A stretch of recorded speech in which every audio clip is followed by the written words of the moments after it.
Can you tell us about the logistics of doing a live action / animation? Yeah, it's very, very complicated.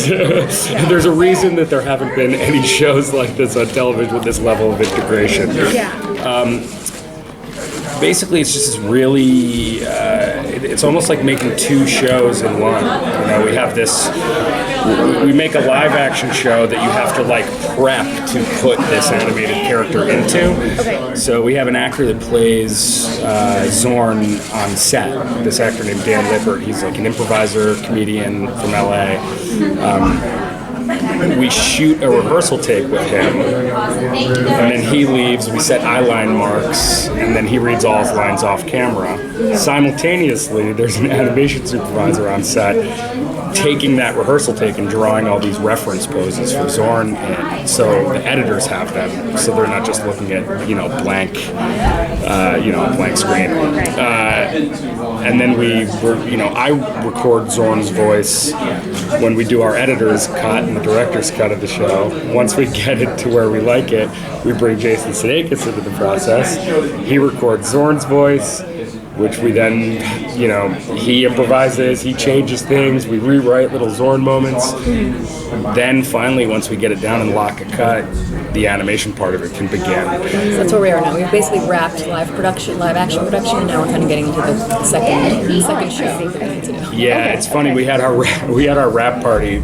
We shot all 13 episodes, and I think at wrap, maybe episode 2 had started animation. 1 and 2 had started animation, and at the wrap party, all the animators are there. And they were just like, "Why are we at this wrap party? This is like our job is starting right now."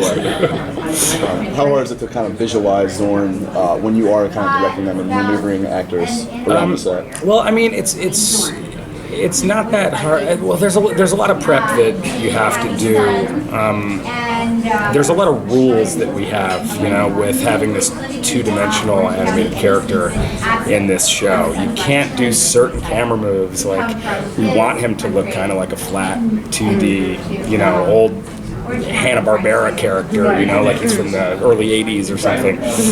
So, the camera can't rotate around him. There's like all these at the beginning. Interaction with other things. Like if he picks up something, like drinking liquids and having an animated character interact with live action props. Yeah, there's a lot of prep that goes into that. Is he the only animated thing inside a three-dimensional world, or?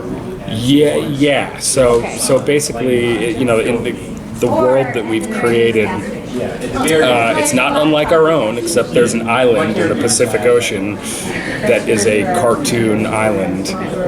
Not like Toontown from Roger Rabbit that has every different kind of cartoon, but it's like this action, this mystical sort of like a Wonder Woman island.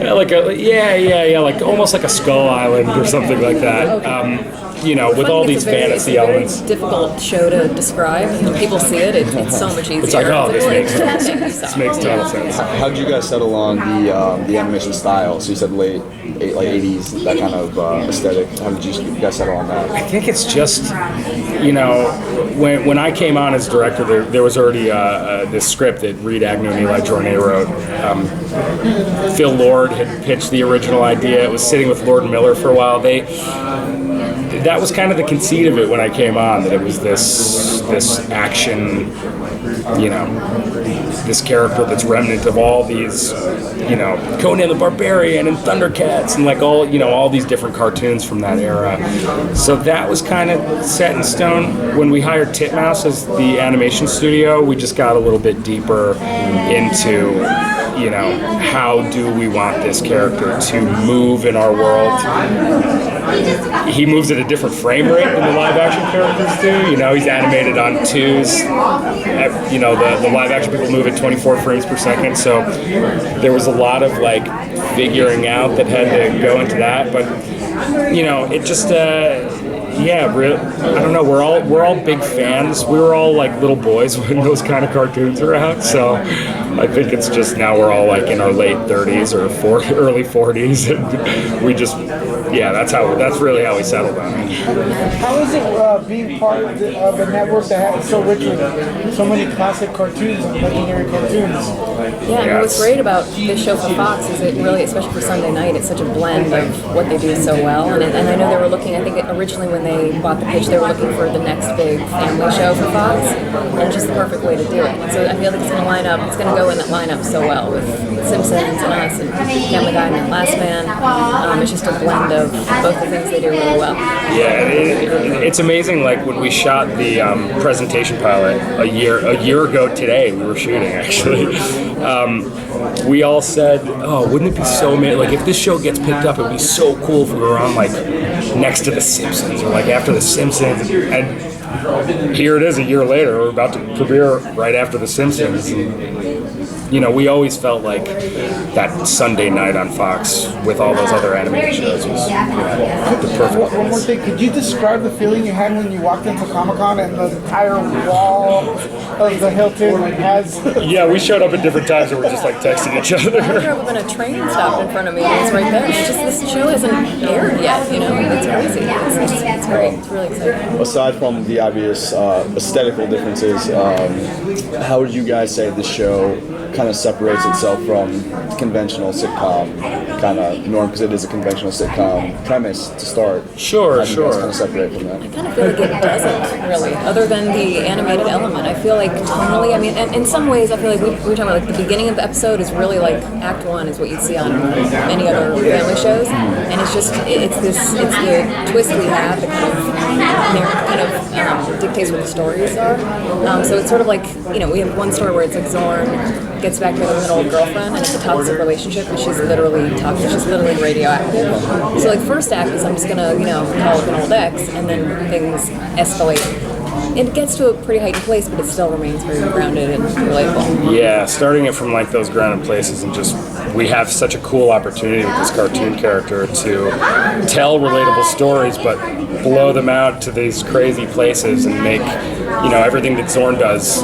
It's a metaphor for things that we all do, but it's just seeing the world through the lens of imagine if this crazy cartoon character actually existed and everybody in our world, it's just part of their reality and they treat it like it's normal, you know, but it's ridiculous.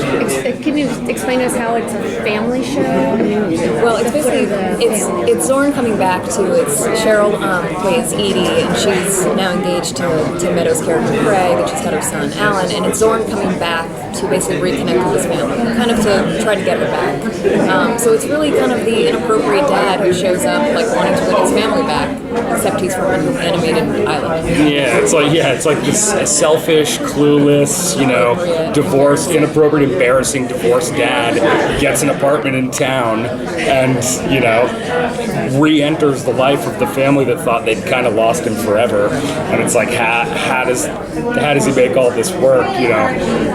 And you're rooting for him, you know, even though he's a dumbass. You know, well-meaning, but inappropriate and selfish. Violent.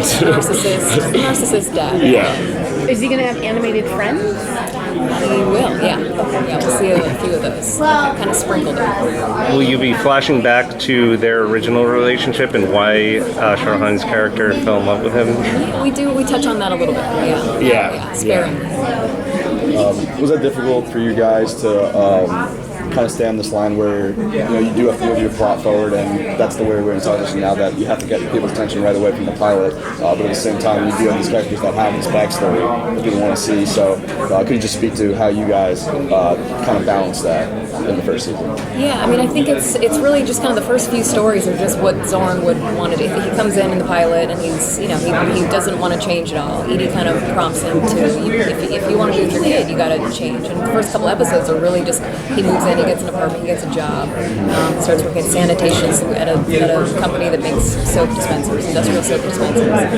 It's just basically the first kind of things he would do to make an attempt to kind of change. And really the arc of the whole first season is really his kind of growth and his evolution into the change, and set him back a little bit, but, you know, 2 steps forward, 1 step back. Could you guys one at a time, if you guys do a crossover with or a cameo from one of the other animated shows on Fox, could you tell me which one would you prefer, if you could pick one. I would say Bob's Burgers because one of our writers is on that show. Oh so yeah, I it'd be think very just make easy it to get the easy. voice of yeah. Oh, if we could do a crossover, do we? Does Zorn enter that show, or do one of them enter our show? Oh, wow. Well, depends. Oh my God! Well, I'd I say. wanted to go both ways, right? Yeah. Oh, I'd say probably The Simpsons, just because it's a show that I've been watching since I was in 4th grade. Yeah, maybe it would be radio. I feel like the only thing that would make sense is if Radioactive Man somehow existed in Zorn's universe. This is like slightly off topic, but so South Park started in their 20th season. Can you guys just speak to the influence that show's had and if it has any impact on what you guys are doing here and the importance of it culturally? Yeah, I would say in the writers' room, South Park comes up a lot. I think especially in terms of these kind of metaphor episodes that we do, and how South Park does really kind of straight metaphor episodes. I think we talk about that tone a lot, and just the subversive tone as well. Thank you guys. Thank you. Thank you. Cool.